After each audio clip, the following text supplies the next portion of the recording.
Legendary Nigerian goalkeeper Peter Rufai is dead.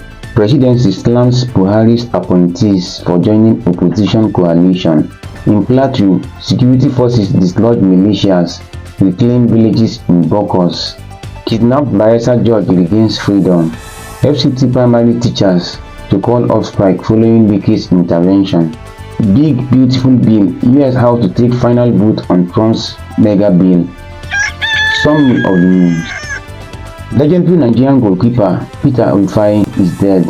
Former Super Eagles legendary goalkeeper Peter Rufai has reportedly passed away at the age of 61. According to a report by Radio Nigeria, Rufai died on Thursday after a prolonged illness that had kept him away from public appearances for some time.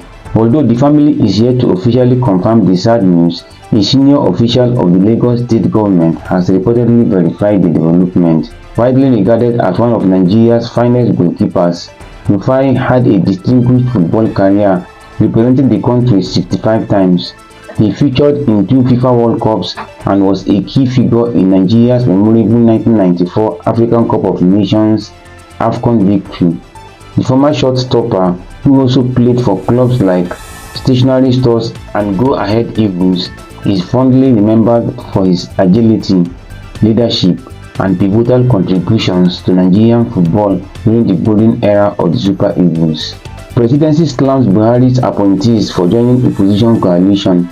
The Presidency has issued a strong rebuke to former President Muhammadu Buhari's appointees who have joined a growing opposition coalition aiming to challenge President Bola Tinubu in 2027 elections. Bayo Onanuga, President Tinubu's special advisor on media and strategy, accused figures like Rotimi Amaechi, Abubakar Malami, Hadi Sirika, and Rauf Aregbesola of acting out personal ambition rather than principles, describing the coalition as a gathering of desperados united only by their resentment for Tinubu. He suggested that the group will soon collapse due to conflicting interests among its members.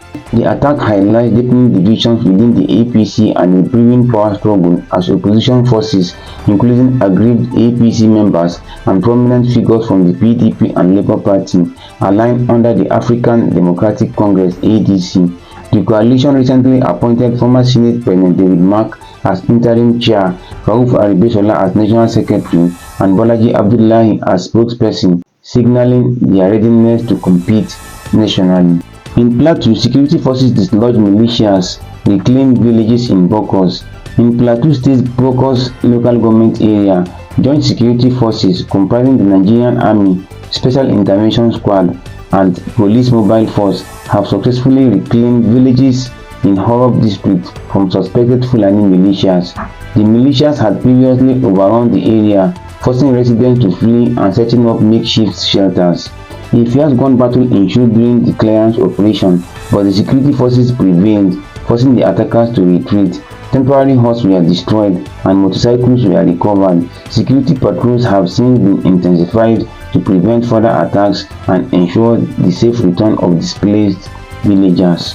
Kidnapped Bayelsa judge regains freedom. Justice E.G. Umokoro of the Bayelsa State High Court was rescued after 12 days in captivity without ransom, though the kidnappers initially demanded 300 million naira. Joint efforts by police and security agencies led to his safe release.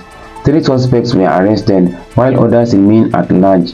Justice Umokoro described his ordeal as confusing and distressing, but thanked God and those involved in his rescue. The judiciary, bar association, and state officials praised the successful operation and emphasized the importance of unity and ongoing investment in security. FCT primary teachers to call off strike after Wike's intervention. The Nigerian Union of Teachers (NUT) in the Federal Capital Territory is expected to call off its 3-month strike soon, following a successful intervention by FCT Minister Wike. A meeting involving key stakeholders including the NUT, FCT administration, area council chairmen, National Association of Nigerian Student NANS, and National Assembly representatives led to a resolution to withhold 6 months of 10% internally generated revenue (IGR) from area councils. These funds will be used to settle 70% of the minimum wage arrears owed to the teachers. Though the decision isn't favorable to the area councils, they agreed to the compromise to ensure children return to school. A special committee has also been set up to address other outstanding issues within 2 weeks. The NUT chairman, Mohammed Shafa, said the union's final decision will come after consulting with the State Executive Council.